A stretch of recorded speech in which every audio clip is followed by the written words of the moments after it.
राम शिंदेंची विधान परिषदेच्या सभापतीपदी निवड झाली आहे। राम शिंदे सभापती झाल्यामुळे गिरीश महाजनांचा मंत्रिमंडळातला मार्ग मोकळा झाल्याचं अजित पवार यांनी सभागृहात सांगितलं। अजित पवारांनी विनोदानं हा किस्सा सांगितला असला तरी कुणाचा तरी पराभव, कुणाचा विजय तिसऱ्याच कुणाच्या तरी पथ्यावर पडतो हे अधोरेखित झालंय। बघूया। राजकारण हा सापशिडीचा खेळ मानला जातो। राजकारणात एकाचा जय होतो, दुसऱ्याचा पराभव होतो आणि तिसऱ्याचा त्यातून उत्कर्ष होतो। विधानसभा निवडणुकीत कर्जत जामखेडमध्ये राम शिंदेंचा निसटता पराभव झाला। त्यावेळी अजित पवारांनी रोहित पवारांना शुभेच्छा देताना माझी एक सभा झाली असती तर तुझं काय झालं असतं असं सांगत पाया पडायला सांगितलं होतं। दर्शन घे दर्शन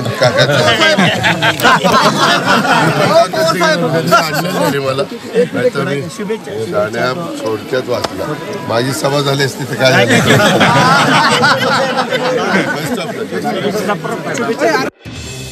अजित पवारांच्या या वक्तव्यावरनं राम शिंदेंनी बरीच टीका केली होती, बरेच आरोप प्रत्यारोप केले होते। पण आता राम शिंदे विधान परिषदेचे सभापती झाल्यानंतर अजित पवारांनी राम शिंदेंच्या पराभवानं कुणाचा मार्ग मोकळा झाला ते सांगून टाकलंय।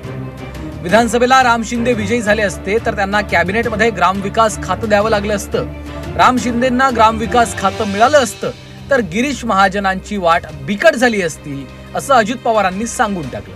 मगाशी बोलत असताना त्यामध्ये मी बोलू का नाही थोडासा द्विधा स्थितीत होतो। आमच्या मुख्यमंत्री महोदयांनी त्याचा उल्लेख केला। सभापती महोदय, मध्यंतरी मी तुमच्या मतदारसंघामध्ये सभा घेतली नाही म्हणून तुम्ही थोडासा राग व्यक्त केला, त्यामुळे विधानसभेची निवडणूक आपण हारला असं देखील आपण म्हणालात। पण एका दृष्टीनं ते योग्य झालं।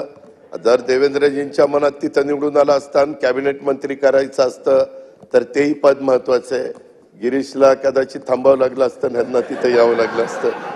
परंतु ह्याच्यातला गमतीचा भाग जाऊ द्या, परंतु आपल्या विधान परिषदेचे सदस्य त्यामुळे आपण राहिलात आणि आज ह्या एकंदरीत विधान परिषदेचं नाही, ह्या संपूर्ण ह्या जे काही विधिमंडळ आहे ह्या विधिमंडळामध्ये कुणी काही म्हटलं तर सगळ्यात सर्वोच्च पद मान हा विधान परिषदेच्या सभापतींना असतो, नंतर विधानसभेच्या अध्यक्षांना त्या ठिकाणी असतो।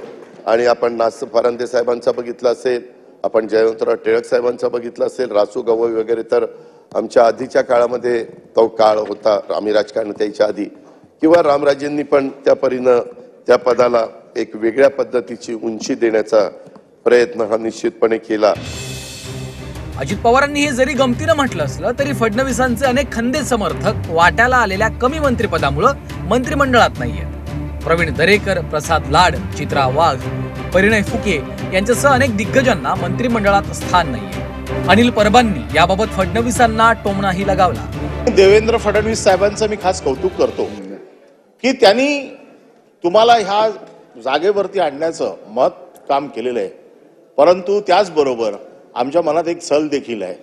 आम्ही मागच्या अधिवेशनामध्ये म्हटलं होतं की माननीय मुख्यमंत्री आपल्या छत्राखाली जे आहेत, आपले जसं आपलं पुढे लक्ष आहे तसं थोडं लक्ष मागे पण ठेवा।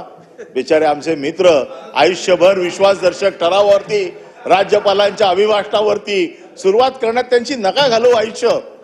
आम्ही बघतो त्यांच्यामध्ये, आम्हाला स्वतःला बघतो की एक कष्ट करणारा कार्यकर्ता जेव्हा उपेक्षित राहतो तेव्हा तेव्हा तेव्हा तेव्हा आम्हाला इतकं वाईट वाटतं आणि नेहमी आम्ही त्यांच्यामध्ये आम्हाला बघतो स्वतःला। आज तुम्हाला बघून आम्हाला समाधान झालं की एक सच्चा कार्यकर्ता एवढ्या मोठ्या पदावर जाऊन बसला। देर नाही अंधेर नाहीये, थोडा पाठीमागचा अंधेर पण कमी करून टाका। बिचारे किती वर्ष तुमच्या पाठीशी अतिशय खंबीरपणे तुम्हाला चिपकून उभे आहेत, त्यांच्यावर पण थोडंसं लक्ष ठेवावं अशी विनंती आपल्याला या माध्यमातून करतो। गिरीश महाजनांच्या मंत्रिपदाचा मार्ग अजाणतेपणी का होईना अजितदादांमुळे मोकळा झाल्याचं त्यांनी सांगितलं। ही थिअरी तितकीशी खरी नसली तरी राम शिंदेंच्या पराभवामुळे मंत्रिमंडळात समावेशासाठी इच्छुक असलेल्या आणखी एका नेत्याला संधी मिळाली होती। राम शिंदेंची एक संधी हुकली तरी त्यांना सभागृहातल्या सर्वोच्च पदाची संधी मात्र आता मिळाली आहे। ब्युरो रिपोर्ट, झी 24 तास।